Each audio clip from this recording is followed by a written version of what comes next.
الحمد لله رب العالمين الصلاة والسلام على رسوله الكريم وعلى آله وصحبه أجمعين وعلى من تبعهم بإحسان إلى يوم الدين أما بعد. وعن سمرة بن جندب رضي الله عنه أن النبي الله صلى الله عليه وسلم قال: منهم من تأخذ النار إلى كعبين ومنهم من تأخذ إلى ركبتي ومنهم من تأخذه إلى حجزته ومنهم من تأخذه إلى ترقوته. رواه مسلم. பின்னேற்றுக்குரிய அல்லாஹ்விடையார்களே, நாம் தொடர்ச்சியாக அல்லாஹை அஞ்சுதல் என்ற தலைப்பில் ஹதீஸுகளை பார்த்து கொண்டு வருகின்றோம். இன்று பார்க்கக்கூடிய ஹதீஸு முஸ்லிமில் வரக்கூடிய ஹதீஸு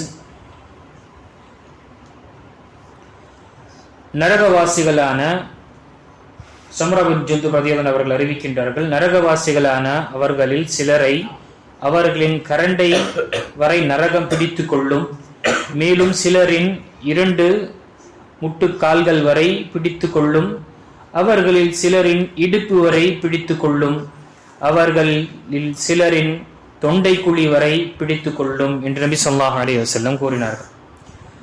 அடுத்த ஹதீஸில் சொல்லும் பொழுது, மறுமை நாளில் உலக மக்கள் இறைவனின் முன் மனிதர்கள் எழுந்து நிற்பார்கள்.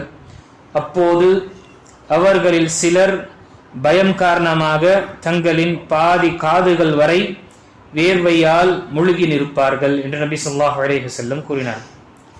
இந்த 2 ஹதீஸுகளிலும் அன்புக்குரியவர்களே, அல்லாஹ்வுடைய தூதர் ஸல்லல்லாஹு அலைஹி வஸல்லம் அந்த நாளில் அஞ்சு கொள்ளுங்கள் என்று நமக்கு இங்கு எச்சரிக்கை விடுகின்றார்கள். அந்த நாளில் ஒவ்வொரு மனிதனும் தன்னுடைய அமலின் அடிப்படையில் தான் சிரமத்தில் இருப்பான், கஷ்டத்தில் இருப்பான். யாருடைய பாவங்கள் அதிகமாக இருக்குமோ அவருடைய நிலை அல்லாஹ் பாதுகாக்க வேண்டும். அவருடைய கரண்டைக்கால் வரை நெருப்பு இருக்கும், சிலருக்கு மூட்டுக்கால் வரை இருக்கும், சிலருக்கு இடுப்பு வரை இருக்கும், சிலர் தொண்டைக்குழி வரை அவர் அந்த நெருப்பில், இந்த நரகத்தில் மூழ்கி இருக்கக்கூடிய நிலை ஏற்படும், தண்டனை பெறக்கூடியவராக இருப்பார். அதே போல மறுமை நாளில் அந்த தீர்ப்புக்காக நிறுக்கப்படக்கூடிய அந்த தீர்ப்பகம், அந்த மஹ்ஷருடைய மைதானத்திலும் மனிதர்கள் தான் செய்த குற்றத்தின் காரணமாக அவர்கள் வேர்வையில் முழுகியிருப்பார்கள். இந்த ஹதீஸில் நமக்கு அவருடைய பாதி காதுகள் வரை வேர்வையால் முழுகியிருப்பார்கள் என்று இங்கு சொல்லப்பட்டது. புகாரில் வரக்கூடிய நீண்ட ஹதீஸில் அவர்கள் சிலர் அவருடைய கெண்டைக்கால் வரை, சிலர் உடைய வேர்வை மூட்டுக்கால் வரை, சிலர் இடுப்பு வரை, சிலர் உடைய இந்த காது வரை முழுமையாக அவர்கள் முழுகியிருப்பார்கள் வேர்வையில். அல்லாஹ் பாதுகாக்க வேண்டும். சுப்ஹானல்லாஹ். மனிதன் தனக்கு என்னதான் நடக்கும் என்று அச்சத்தின் மற்றும் பயத்தினால அவனுக்கு வேர்வை அவ்வளவு வெளியேறும். அதே போல அந்த நாளில் நிர்வாணமாகவும் ஆடையின்றியும் விருத செய்யப்படாத நிலையிலும் அந்த மனிதன் அங்கு நிப்பாட்டப்படுவான்.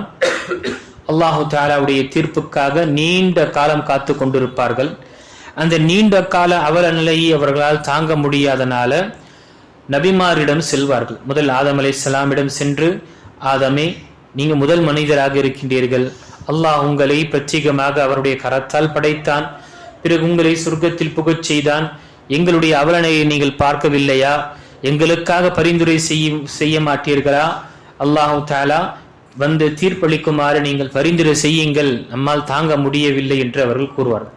இன்னும் வரக்கூடிய ஹதீஸில் சூரியன் மிக நெருக்கமாக நம்முடைய தலையின் மேல் மிக நெருக்கமாக இருக்கும், ஒரு மீல் அளவு இருக்கும் என்று ஹதீஸில் வருகின்றது.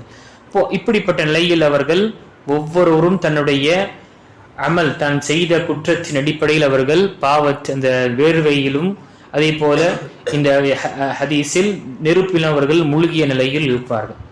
அதனால்தான் அம்மை ஆயிஷா ரலியல்லாஹு அன்ஹா இந்த ஹதீஸை கேட்கும் பொழுது, மறுமை நாளில் மக்கள் நிர்வாணமாக காலணியின்றி அதே போல விருது சேதம் செய்யப்படாத நிலையில் அவர்கள் எழுப்பப்படுவார்கள் என்று சொல்லும் பொழுது அம்மை ஆயிஷா ரலியல்லாஹு அவர்கள் கேட்டார், அல்லாஹ்வுடைய தூதரே, அனைவரும் நிர்வாணமாக இருப்பார்களா, ஆடையின்றி இருப்பார்களா? அப்போ ஒருவருக்கொருவர் பார்த்து விடுவார்களே, பெண்கள் இருப்பார்கள், ஆண்கள் இருப்பார்கள், என்ன ஆகும் என்று சொல்லும் பொழுது நபி ஸல்லல்லாஹு அலைஹி வஸல்லம் கூறினார்கள், ஆயிஷாவே, அந்த நிலை ஒருவர் இன்னொருவரை பார்க்கக்கூடிய நிலை இருக்காது. அவரவர் தன்னுடைய குற்றத்தை நினைத்து, பாவத்தை நினைத்து அவர் வேர்வையில் முழுகியிருப்பார். இப்போ நேற்றுக்குரிய அல்லாஹ்வின் அடியார்களே, இதே போல மற்ற ஹதீஸ்களில் நபி ஸல்லல்லாஹு அலைஹி வஸல்லம் சொல்லும் பொழுது, ஒரு நாள் அனஸ் இப்னு மாலிக் ரலியல்லாஹு அவர்கள் அறிவிக்கின்றார், ஒரு நாள் இது போன்று ஒரு எப்போதும் நான் கேட்டிராத சொற்பொழிவை நபி ஸல்லல்லாஹு அலைஹி வஸல்லம் அவர்கள் எங்களுக்கு நிகழ்த்தினார்கள். அப்போது அவர்கள், நான் அறிந்ததை நீங்கள் அறிந்திருந்தால் குறைவாக சிரிப்பீர்கள், அதிகமாக அழுவீர்கள் என்று நபி ஸல்லல்லாஹு அலைஹி வஸல்லம் கூறினார்கள். நபி ஸல்லல்லாஹு அலைஹி வஸல்லம் அவர்களின் தோழர்கள் தங்களின் முகங்களை மூடிக்கொண்டார்கள். அவர்களிடமிருந்து அழுகை முனங்கல் குரல் ஏற்பட்டது. சுப்ஹானல்லாஹ். இந்த ஹதீஸும் புகாரி மற்றும் முஸ்லிமில் வரக்கூடிய ஹதீஸ். இப்போ சுப்ஹானல்லாஹ், நபி ஸல்லல்லாஹு அலைஹி வஸல்லம் சில நேரத்தில் உபதேசம் செய்யும் பொழுது அந்த சஹாபாக்கள் அந்த உபதேசத்தை கேட்டு அவருடைய உள்ளத்தில் அச்சம் ஏற்படும், அல்லாஹுடைய இந்த பயம் ஏற்படும். யோசிச்சு பாரு அன்புக்குறர்களே, நாம ரொம்ப ஒரு அமைதியான ஒரு வாழ்க்கையில ஏதோ நாம் பெரிய ஒரு தியாகம் செய்தது போல நம்ம மிகவும் ஒரு ஹாயாக நம்ம இருக்கிறோம். ஆனால் சஹாபாக்களுடைய வாழ்க்கை எப்படி இருந்தது? எல்லா தியாகங்களும் செய்த பிறகும், நன்மையான காரியங்கள் அனைத்தும் செய்த பிறகும் அவர்கள் அஞ்சக்கூடியவர்களாக இருந்தார்கள்.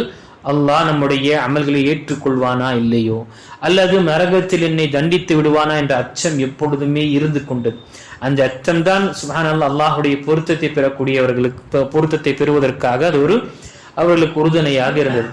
ஹதீஸில் நபி ஸல்லல்லாஹு அலைஹி வஸல்லம் ஒரு முறை, வல்லதீன மா ஆதௌ வகுலூபுஹும் வஜீலா அன்னஹும் இலா ரப்பிஹிம் ராஜிஊன் என்ற அந்த வசனத்தை, அவர்கள் அல்லாஹுடைய பாதையில் செலவு செய்கின்றார்கள், ஆனால் அவங்களுடைய இதயங்கள் நடுங்கிக் கொண்டிருக்கும், அவருடைய இதயங்களில் அச்சம் இருக்கும் என்று அந்த வசனம் வரும்பொழுது அம்மை ஆயிஷா கேட்டார்கள், அல்லாஹுடைய தூதரே, எப்படிப்பட்டவர்கள் அவர்கள்? அவர்கள் விபச்சாரம் செய்தவர்களா? அவர்கள் கொள்ளையடித்தவர்களா? அவர்கள் திருடியவர்களா? அவர்கள் அஞ்சுகின்றார்கள் என்று சொல்லும் பொழுது, இல்லை சித்திக்குடைய மகளே, அவர்கள் தொழுகியவர்களாக இருப்பார்கள், நோன்பு நூற்றவர்களாக இருப்பார்கள், தானம் தர்மம் செய்தவர்களாக இருப்பார்கள். பிறகு அவர்களுக்கு அச்சமும் இருக்கும், அல்லாஹ் இதை ஏற்றுக்கொள்வானா இல்லையோ என்ற அந்த அச்சமும் அவர்களுக்கு இருக்கும். நம்முடைய வாழ்க்கையில் அச்சம் என்பது நம்மை சரியான ஒரு பாதையில் கொண்டு வருவதற்காக மிக ஒரு உறுதுணையாக இருக்கும்.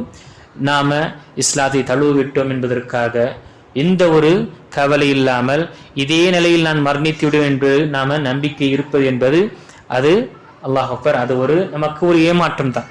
அதனால்தான் எப்பொழுதுமே நாம் அல்லாஹு தாலாவை அஞ்சிக் கொண்டே இருக்க வேண்டும். இது இருக்கக்கூடிய சூழ்நிலை வெளியே செல்லும் பொழுது அல்லாஹ் பாதுகாக்க வேண்டும். நம்முடைய ஈமானை பறிப்பதற்காகவும் கொள்ளையடிப்பதற்காகவும் எத்தனையோ வகையான பாவங்கள் இருக்கின்றன. அதெல்லாம் நம்முடைய ஈமானை பாதுகாத்து கொண்டு நாம் இந்த உலகத்தில் இருந்து செல்லும் பொழுது ஈமானுடன் செல்வதுதான் மிகப்பெரிய ஒரு லட்சியம், அது மிகப்பெரிய ஒரு வெற்றியாக இருக்கும். அதற்காக இந்த அல்லாஹுடைய அச்சம், அல்லாஹுடைய தூதர் ஸல்லல்லாஹு அலைஹி வஸல்லம் சொன்ன ஹதீஸ்களை நாம் படிப்பதும் நினைவுபடுத்துவதனால் நம்முடைய மறுமை சம்பந்தப்பட்ட அந்த சிந்தனை நமக்கு வரும். நம்முடைய வாழ்க்கையை நாம அச்சமுள்ள ஒரு வாழ்க்கை, பேணுதலான ஒரு வாழ்க்கையை நம்மால் வாழ முடியும். ஆக இன்ஷா அல்லாஹ் வரக்கூடிய அமர்வில் மீதமுள்ள ஹதீஸுகள் நாம பார்க்கலாம். அல்லாஹு தஆலா சொல்லக்கூடியவனுக்கும் கேட்கக்கூடிய அனைவர்களுக்கும் நாம் அல்லாஹை வணங்கக்கூடிய வணக்க வழிபாடாக இருக்கட்டும், நன்மையான அமல்களாக இருக்கட்டும், அதை செய்த வண்ணமாக அல்லாஹுடைய அச்சம் நம்மிடம் இருக்கட்டும், அல்லாஹ்விடம் நம்முடைய பிரார்த்தனை இருக்க, அல்லாஹ் நம்முடைய சிறு குறைகளை மன்னித்து நாம் செய்யக்கூடிய அமல்களை ஏற்றுக்கொண்டு அதை கொண்டு அல்லாஹ் நம்மை பொருந்தி கொண்டு சொர்க்கத்தில் புகச் செய்யக்கூடிய அந்த பாக்கியத்தை அல்லாஹ் நமக்கு கொடுத்தருள்வானாக என்று நம்ம துவா எப்பொழுதுமே கேட்க வேண்டும். அச்சத்துடைய நிலையில் நம்ம எப்பொழுதுமே வாழ்ந்து கொண்டிருக்க வேண்டும். ஆதரவும் அல்லாஹ்விடம் வைக்க வேண்டும். அச்சமும் நாம் முன்கூட்டியே சொன்னது போல ஆதரவும் அச்சமும், இந்த இரண்டும் நமக்கு மிகப்பெரிய ஒரு உறுதுணையாக இருக்கும். நாம பாவம் செய்வதற்கு அல்லது அவனுக்கு மாறு செய்வதற்கு முன்னால் அஞ்ச வேண்டும். அதற்கு நாம ஏதோ நம்முடைய நஃப்ஸ் நம்மை தவறு செய்ய வைத்து விட்டதென்றால் உடனே அல்லாஹ்விடம் பாவ மன்னிப்பு தேடு, ஆதரவும் வைக்க வேண்டும். அல்லாஹ் என்னை மன்னிப்பான், அவன் தான் மன்னிக்க கூடியவன் என்ற அந்த ஆதரவு வைக்க வேண்டும். எப்பொழுதுமே நிராசை அடைய கூடாது. ஆமீன். வாஹிர் தஅவானா அல்ஹம்துலில்லாஹி ரப்பில் ஆலமீன்.